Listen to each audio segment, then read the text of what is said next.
ఎందుకు ఆ ఫంక్షన్ ఇంటికి వెళ్ళానా అనిపించింది. ఎవరు మనల్ని గమనించలేదు. నా ఫ్రెండ్ కూడా రా అని ఒక మాట అన్నాడే తప్ప వెళ్ళిపోయాడు. తర్వాత వాడు కనిపించలేదు. వాళ్ళని పట్టించుకున్నారు, నన్ను పట్టించుకోలేదు. నన్ను అవమానించారు అని మనం అనుకోకూడదు. మీరు వెళ్ళేటప్పుడే పెద్దగా ఎదురు చూసి వెళ్ళినట్టున్నారు. నా ఫ్రెండ్ నన్ను చూసుకుంటాడు, అందరికీ ముందు గొప్పగా చూసుకుంటాడని ఎదురు చూశారు. పరలోక రాజ్యంలో దేవుడు మన కోసం ఒక విందుని సిద్ధం చేసి ఉంచారే, ఆ విందులో మనం పాల్గొనాలి. ఆ విందుకి మనం రావడానికి పిలువబడిన దానిలో దృఢంగా ఉండి మనం వెళ్లడానికి సిద్ధంగా ఉండాలి. ఇక్కడ ఉన్న విందులు అన్నిటిలోనూ పాల్గొని ఆ విందుని మనం వదిలేశామంటే మనలాగా బాధపడేవాళ్లు ఇంకొకరెవ్వరూ ఉండరు.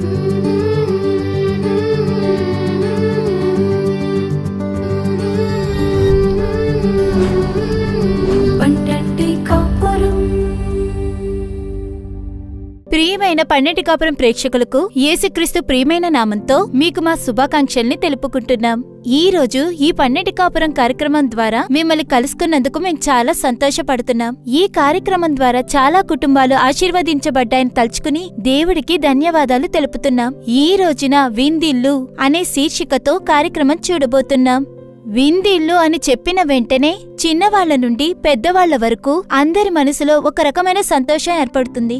కాని చాలా సమయాల్లో విందింట్లో అలాంటి సంతోషం ఉండట్లేదు. చాలా విందింటుల్లో కార్యక్రమాలు సంతోషంతో మొదలుపెట్టి గొడవతో పూర్తవుతుంది.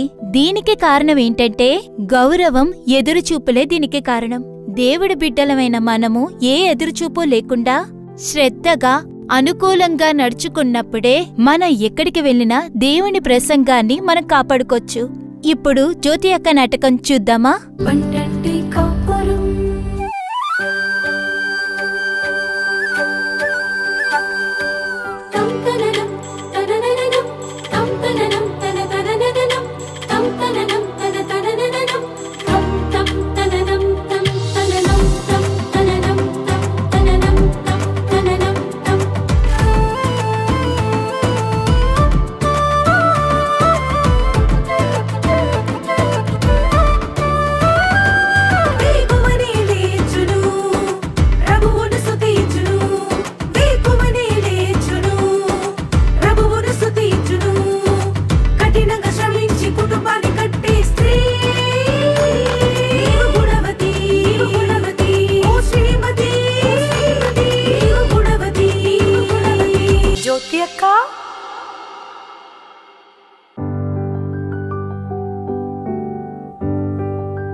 మాలతి, త్వరగా బయలుదేరు. రెడీ అవుతూనే ఉన్నానండి. బయలుదేరుతున్నావు, కానీ ఎంతసేపు నుంచి రెడీ అవుతున్నావు? మీకేంటి, త్వరగానే రెడీ అవుతారు. మేమలాగా మాకంతా కాస్త లేట్ అయినా అవుతుంది. ఇవాళ 2 ఇళ్లలో ఫంక్షన్స్, కొంచెం త్వరగా వెళ్ళాలి కదా. నన్ను వాడు వెతుకుతూ ఉంటాడు. అవును, మీరు వెళ్ళకపోతే ఫంక్షన్ ఆపేస్తారా ఏంటి? త్వరగా రెడీ అవుతానండి, వెళ్ళండి.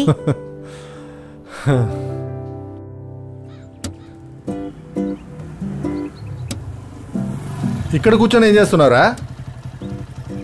ఊరికేరా టైంపాస్కి. ఎక్కడికి? మేకప్ గట్టా వేసుకుని బయలుదేరావు? పక్కనే ఒక ఫంక్షన్కి వచ్చా, అందుకే బయలుదేరాను. నువ్వు వస్తావా ఏంటి? రే, వాళ్ళు ఎవరో కూడా నాకు తెలీదు, నన్ను పిలవను కూడా లేదు. నన్ను నీకు తెలుసుగా? తెలుసు. అయితే బయలుదేరు. మనమేమన్నా అక్కడ ఫంక్షన్ చేస్తావా? వెళ్ళి భోజనం చేస్తావా? రారా. సరే నోడురా నువ్వు.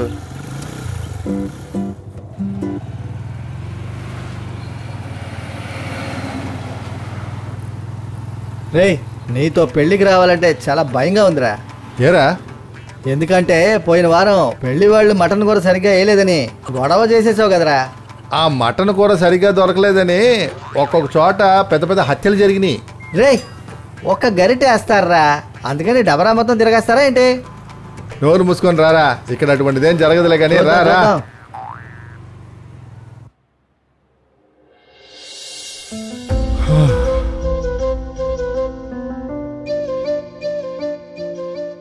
ఇప్పుడు ఎందుకు మొహం అలా పెట్టుకుని కూర్చున్నారు? ఎందుకు ఆ ఫంక్షన్ ఇంటికి వెళ్ళానా అనిపించింది. ఎవరు మనల్ని గమనించలేదు. నా ఫ్రెండ్ కూడా రా అని ఒక మాట అన్నాడే తప్ప వెళ్ళిపోయాడు. తర్వాత వాడు కనిపించలేదు. ఏమండి, ఇదంతా ఒక సమస్య. ఫంక్షన్ ఇల్లంటే అలా ఉంటుంది. దీనికి ఎవరైనా కోప్పడతారా? అదెలా కోపడకుండా ఉండమంటావు? నాకెంత అవమానంగా ఉందో తెలుసా? అవన్నీ వదిలే. తినేటప్పుడు పక్కనే ఉండే వాళ్ళందరికీ బాగా వేశారు. మనల్ని అసలు సరిగ్గా చూడలేదే. తప్పేనండి, కానీ ఇది తెలియకుండానే కదా జరిగింది. తెలిసి జరిగిందో తెలియక జరిగిందో అవమానం అవమానమేగా. చూసావా, ఈ ఫంక్షన్లో నేను ఏ గొడవ చేయలేదు. నువ్వెలా చేస్తావురా? నిన్ను వాళ్ళు చాలా బాగా చూసుకున్నారు కదరా. అదేంట్రా, నిన్ను మాత్రం స్పెషల్గా చూశారు. వాడు నా ఫ్రెండ్ రా. నన్ను చూడకుండా ఇంకెవరిని రా చూస్తాడు? నన్ను గాని చూసుకోలేదనుకో, నేను వాడితో మాట్లాడతానా ఏంటి? అంతే.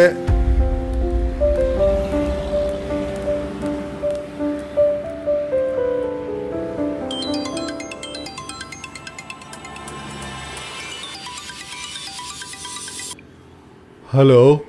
ఎందుకురా నేను ఫోన్ చేస్తే అవాయిడ్ చేస్తున్నావు? అమ్మ చెప్పారు ఫంక్షన్ అయిన తర్వాత నువ్వు కోపంగానే వెళ్ళావంట. ఎందుకురా? అదేమీ లేదురా. నీ మాటలకి వాయిస్కి సంబంధం లేకుండా ఉందిరా. రేయ్, ఏమైందిరా? అదేమీ లేదురా, నేను తర్వాత ఫోన్ చేస్తానులే.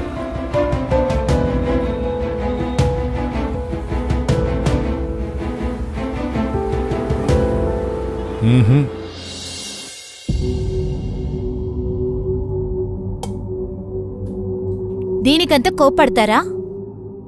నేను కోపడుతున్నానని నీతో చెప్పానా? కోపంగా లేకపోతే మీ ఫ్రెండ్తో మాట్లాడొచ్చు కదా. నువ్వు మాట్లాడకుండా ఉండు. ఈరోజు లీవే కదా, నాతో షాపుకు రండి. ఇంట్లో కూర్చుంటే బీపీఏ పెరుగుతుంది. ఊరికే అన్నానండి. రండి వెళ్దాం. రండి.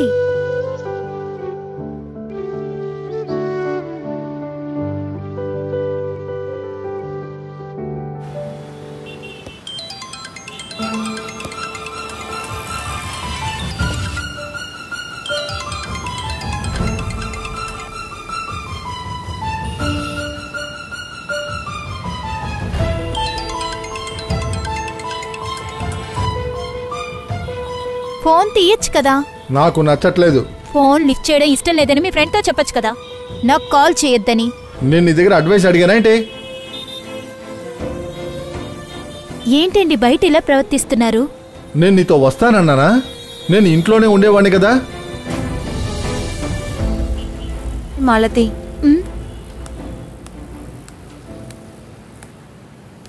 ఏమైంది? మీ ఇద్దరిని చూస్తే ఏదో గొడవ పడుతున్నట్టు అనిపిస్తోంది.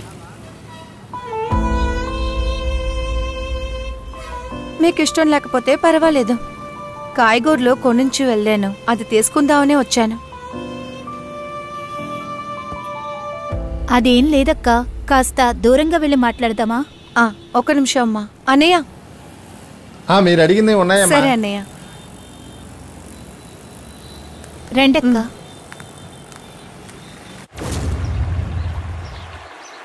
ఇదే జరిగింది, దీనికోసం బాధపడుతున్నారు. బాధపడకుండా ఎలాగక్క?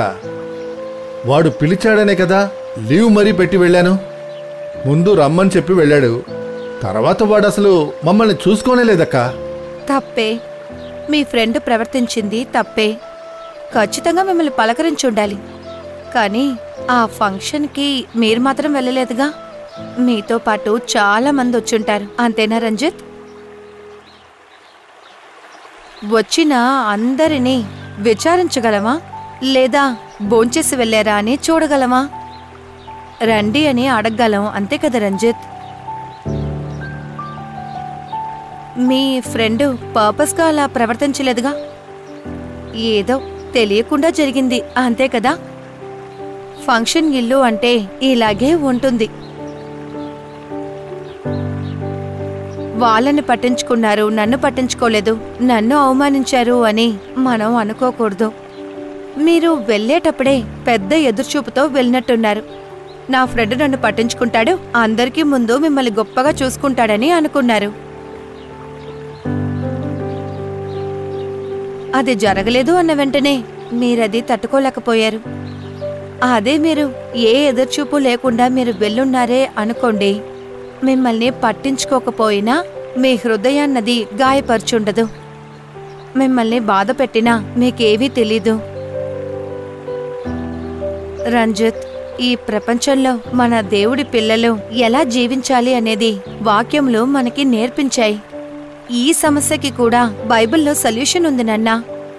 దీనికి కూడానా? అవును రంజిత్. లూకా 14వ అధ్యాయం 7వ వచనం నుంచి 11వ వచనం వరకు చదివి చూడండి. అప్పుడు మీకు అర్థమవుతుంది. దేవుడు ఏమంటున్నారంటే, నువ్వు విందు ఇంటికి వెళ్ళేటప్పుడు మొదటి చోట్ని ఇష్టపడకు. అంటే అర్థమేంటి? విందుకి వెళ్ళేటప్పుడు గొప్పల్ని, మర్యాదల్ని ఎదురుచూడద్దు అని అర్థం. ఎందుకంటే నీకంటే గొప్ప వాళ్ళు వచ్చేటప్పుడు వాళ్ళనే కదా వాళ్ళు చూసుకోవాల్సి ఉంటుంది. కానీ ఏదీ ఎదురుచూడకుండా వెళ్ళి ఎక్కువ పట్టించుకుంటే ఆలోచించి చూడండి, అది గొప్పగా ఉంటుంది కదా. రంజిత్, ముందు మీరు మీ ఫ్రెండ్తో మీరు మాట్లాడండి. ఇదంతా పెద్ద సమస్య కాదు. ఎవరండి మీ ఫ్రెండా? అవును, వాడే చేస్తున్నాడు. ఎత్తి మాట్లాడండి. హలో, ఎలా ఉన్నావురా?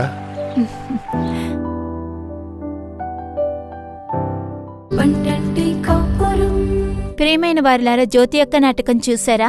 వింది ఇంట్లో ఎలా నడుచుకున్నారో అది మీరు తెలుసుకున్నారా?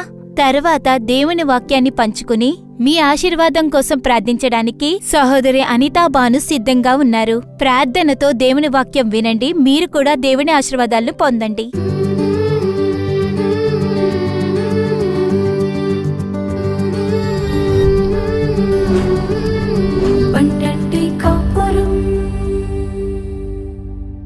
క్రీస్తు యందు ప్రేమైన వార్లారా, దేవుడగు యేసుక్రీస్తు నామమున ఈ పండంటి కాపురం కార్యక్రమానికి మిమ్మల్ని ఆహ్వానించడంలో చాలా సంతోషిస్తున్నాము. ఈ రోజున మేము ఒక కార్యము కొరకు మనందరం కలిసి ప్రార్థించబోతున్నాం. విందిల్లు. విందిల్లు అని చెప్పిన వెంటనే సంతోషంగా ఉంది కదా. ఎవరికీ దుఃఖాన్నివ్వదు. ఎందుకో తెలుసా? విందిల్లు. విందు అంటేనే ఒక మంచి సంతోషమైన వార్త దాని వెనకాల ఉంది అనే అర్థము. ఎవరైనా సరే సంతోషమైన వార్త లేకుండా విందు ఇవ్వరు. కాని లేఖనం అదే చెబుతుంది. ప్రసంగి 10వ అధ్యాయము 19వ వచనాన్ని మీరు చదివి చూడండి.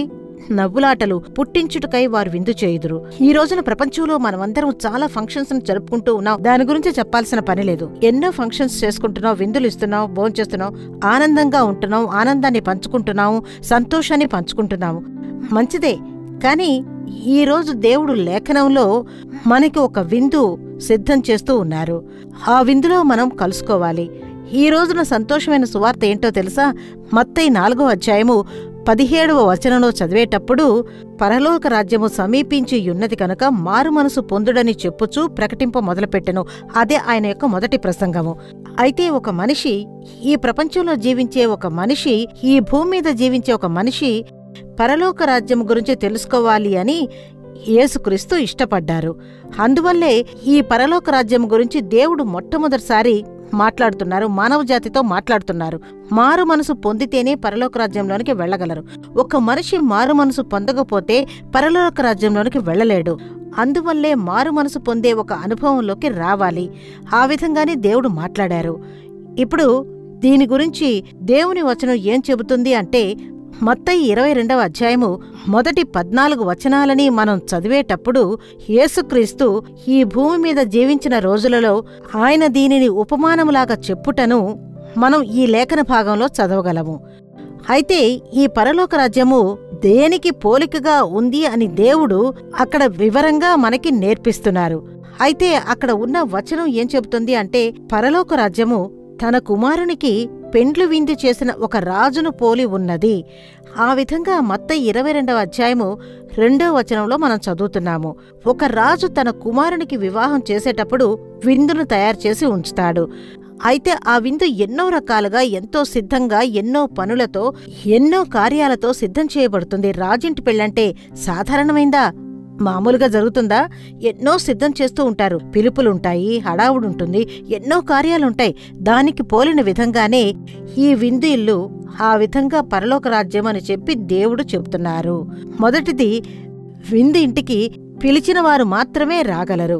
ఈ పరలోక రాజ్యానికి కూడా పిలిచిన వాళ్లే రాగలరు.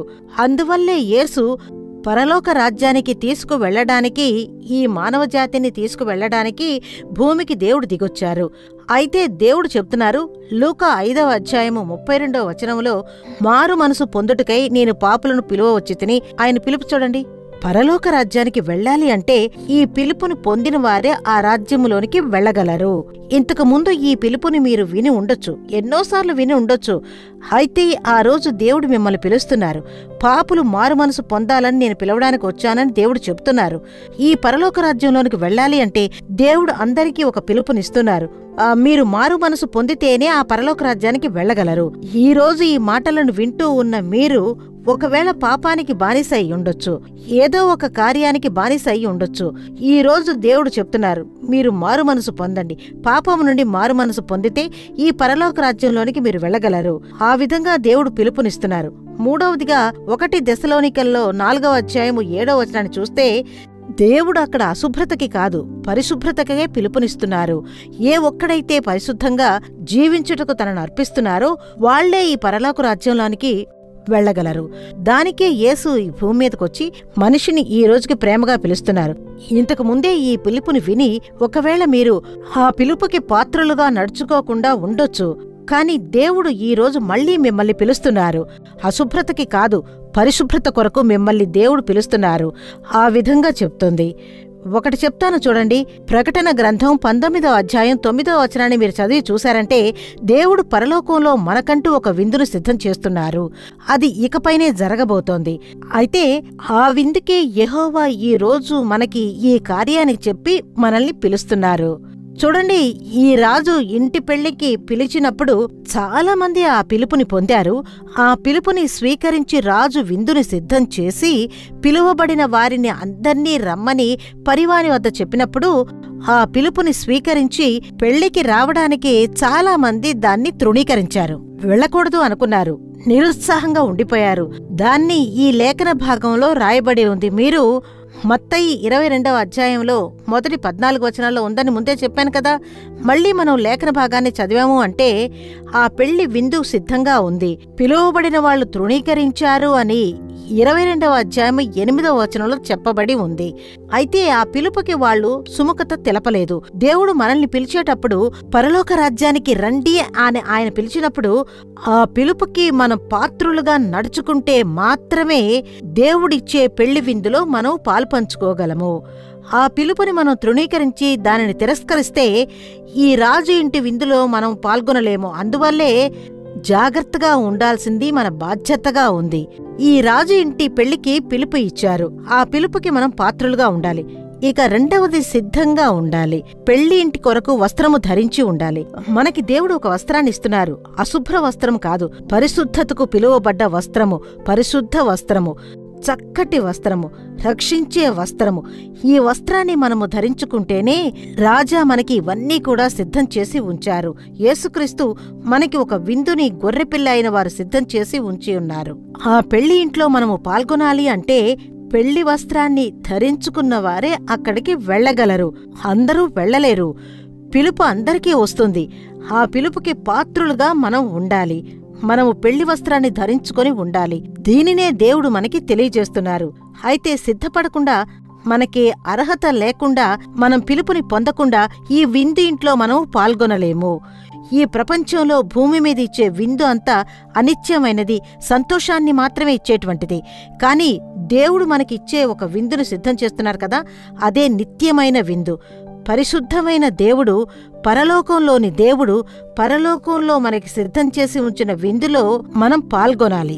ఇక్కడ ఉన్న విందులు అన్నింటిలోనూ పాల్గొని ఆ విందుని మనం వదులుకుంటే మనలా బాధపడేవారు ఇంకొకరెవ్వరూ ఉండరు. అయితే అదే సమయంలో ఈ విందులో మనం పాల్గొంటున్నామా, పాల్గొనలేదు, భూమి మీద సంతోషంగా ప్రజలతో కలిసి సంతోషిస్తున్నామో లేదో, పరలోక రాజ్యంలో దేవుడు మన కోసం ఒక విందును సిద్ధం చేసి ఉంచారే, ఆ విందులో మనం పాల్గొనాలి. ఆ విందుకి మనం పిలువబడిన దాంట్లో దృఢంగా ఉండి మనం వెళ్లడానికి సిద్ధంగా ఉండాలి. పెండ్లి వస్త్రము ధరింపబడిన వారుగా మనం కనిపించాలి. దానినే దేవుడు మనకి చెబుతున్నారు. అది మాత్రం కాదు, అదే లూకా రాసిన సువార్త 14:15 చదివి చూశామంటే, ఆయనతో కూడా భోజన పంక్తిని కూర్చుండిన వారిలో ఒకడు ఈ మాటలు విని, దేవుని రాజ్యములో భోజనము చేయువాడు ధన్యుడు అని చెప్పాను. అయితే దేవుని రాజ్యంలో వెళ్లి భోజనం చేసిన వాడు, విందు చేసేవాడు ధన్యుడు. అయితే పరలోక రాజ్యంలోనికి వెళ్తున్నాం. పరలోక రాజ్యంలో యేసుతో పాటు భోజనం చేస్తూ విందులు చేస్తూ ఉంటే దాంట్లో ఒక సంతోషం ఉంటుంది, అక్కడ ఒక వస్త్రం ఉంటుంది, అక్కడ ఒక కార్యం ఉంటుంది, దేవుడు ఎదురుచూసే కార్యము. ఈ కార్యానికి మనమందరము సిద్ధంగా ఉన్నామా? ఇంతవరకు దేవుడు ఎన్నో సమయాలలో, ఎన్నో సందర్భాలలో, పరిస్థితులలో మీతో మాట్లాడి ఉన్నారు. ఈరోజు ఈ మాటలు వింటున్న దేవుని బిడ్డలారా, ఎన్నిసార్లు దేవుడు మిమ్మల్ని పిలిచి ఉన్నారు, ఎన్నిసార్లు మిమ్మల్ని నా కుమారా, నా కుమార్తె, మీరు రండి అని పిలిచి ఉన్నారు. పరలోక రాజ్యము సమీపంలో ఉందని చెప్పి ఉన్నారు. మారు మనసు పొందమని చెప్పి ఉన్నారు. ఈ పిలుపుకు మీరు పాత్రలుగా ఉన్నారా? ఈరోజు దేవుడు వచ్చేస్తే, ఈరోజు దేవుడు ఆ విందుని సిద్ధం చేసి మిమ్మల్ని తీసుకెళ్ళడానికి వచ్చేస్తే మీరు సిద్ధంగా ఉన్నారా? పెళ్లి వస్త్రాన్ని ధరించిన వారుగా కనిపిస్తున్నారా? ఈరోజు దేవుడు అది ఎదురుచూసే మీ వద్ద మాట్లాడుతూ ఉన్నారు. ఈరోజు దేవుడు మీ జీవితంలో ఒక సందర్భాన్ని, ఒక అవకాశాన్ని దేవుడు మీకిస్తున్నారు, ఇచ్చేశారు. ఈ రోజైనా కుమార్తె నా దగ్గరకు వస్తావా? ప్రియ కుమార్తె నా దగ్గరకు వస్తావా? నిన్ను నాకు ఇస్తావా? ఈరోజు నిన్ను నేను పిలుస్తున్నాను, నిన్ను వెతుక్కుంటూ వచ్చి నీతో నేను మాట్లాడుతున్నాను. ఈ పిలుపును స్వీకరించి వస్తావా? నీకొక విందు సిద్ధం చేశాను. దానికే ఈ భూమి మీదకి నేను వచ్చాను. దానికే నా జీవనాన్ని నీకు ఇచ్చాను. నా రక్తాన్ని నీకు చిందించి ఇచ్చాను. నా జీవాన్ని నీకు ఇచ్చాను. దేవుడు మీతోనే మాట్లాడుతున్నారు. దేవుని బిడ్డలారా, ఈరోజైనా దేవుని పాదాల వద్ద మోకాళ్ళ మీద ఆయన ముఖాన్ని చూస్తూ అర్పించి మనం ప్రార్థన చేద్దామా? దేవుని సమూహంలో ప్రార్థన చేద్దాం. ప్రియమైన దేవుడా, ఇదిగో ఈ మాటలు వింటూ ఉన్నా ప్రతి ఒక్క కుమారుని కొరకు, ప్రతి ఒక్క కుమార్తె కొరకు మీ పాదాల వద్ద ప్రార్థిస్తున్నామయ్యా. ఒకవేళ యవ్వన కుమార్తెలు వారు కూడా ఈ మాటలను వింటూ ఉండొచ్చు. ఇంతకు ముందే పిలుపును పొంది దేవుడా, ఆ పిలుపుకి వారు అపాత్రులుగా నడుచుకొని వెనుకంజ వేసి మళ్లీ ఈ ప్రపంచాన్ని వెతికి వెళ్ళి ఉండొచ్చు. ఈరోజు మీ పిల్లల్ని ప్రేమగా పిలుస్తున్నారయ్యా. ఈ పిల్లల్ని మీ సమూహంలో అర్పణలో కూడా దేవుడా, ఈరోజు మీరు మీ ముఖాన్ని చూస్తున్నారు దేవా. మీరు ఈ ప్రజలను స్వీకరించండి అయ్యా. ఆ పరలోక విందుకి ధన్యులుగా దేవుడా పిలుపు ఇచ్చారని రాయబడి ఉందే, దానికి భాగస్వాములుగా ఈ ప్రజలు ప్రతి ఒక్కరూ మారాలయ్యా. ప్రతి ఒక్కరిని మార్చండయ్యా. ఏ ఒక్కరిని కూడా వదిలివేయకండయ్యా. ప్రతి ఒక్కరిని పరలోక విందుకి భాగస్వాములుగా మార్చివేయండయ్యా. ఆ నిత్య విందులో పాల్గొనే విధంగా ఈ పిల్లలకి కృపని ఇచ్చెదరుగాకయ్యా. మీ చేతికి అప్పగిస్తున్నాము తండ్రి. యెహోవా బాధ్యత తీసుకున్నందుకు స్తోత్రము. ఈ పిల్లల్ని మీరు ప్రేమిస్తూ ఉన్నందుకు స్తోత్రము. ప్రేమ చెల్లిస్తున్నందుకు స్తోత్రము. పిలిచినందుకు స్తోత్రము. దేవుడు ఆశీర్వదిస్తున్న అందుకొరకు స్తోత్రము. ఈ ప్రజలందర్నీ మీ చేతికి అప్పగిస్తున్నాం. బాధ్యత తీసుకున్నందుకు కృతజ్ఞత చెల్లిస్తున్నాము. మీకే మహిమ. యేసు నామమున ప్రార్థిస్తున్నాము మంచి తండ్రి. ఆమేన్, ఆమేన్. ప్రియమైన వారులారా, ఈ రోజు కార్యక్రమం మీకు ఆశీర్వాదంగా ఉందని మేము నమ్ముతున్నాము. మీరు పొందిన ఆశీర్వాదాలను, మేళ్లను మాకు తెలియజేయడం మర్చిపోకండి. అది మాత్రమే కాదు, ప్రార్థిద్దాం రండి కార్యక్రమం కుటుంబంతో టీవీలో ఇంకా కంఫర్టర్ డిజిటల్ ఛానల్లో చూడడం మర్చిపోకండి. మళ్ళీ వచ్చే వారం ఈ కార్యక్రమం ఈ సమయంలో కలుసుకుందాం. అంతవరకు దేవుని కృప మీపై ఉండుగాక. మరిన్ని వివరములు, ప్రార్థన అవసరతల కోసం సంప్రదించండి. యేసు విడిపించుచున్నాడు పరిచర్యలు, నాలుమావడి, తూతుక్కుడి జిల్లా 628211. మా ఫోన్ నంబర్లు 9487734603,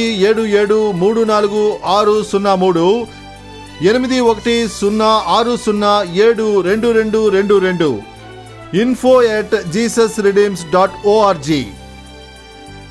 దేవుడు మిమ్మును దీవించునుగాక.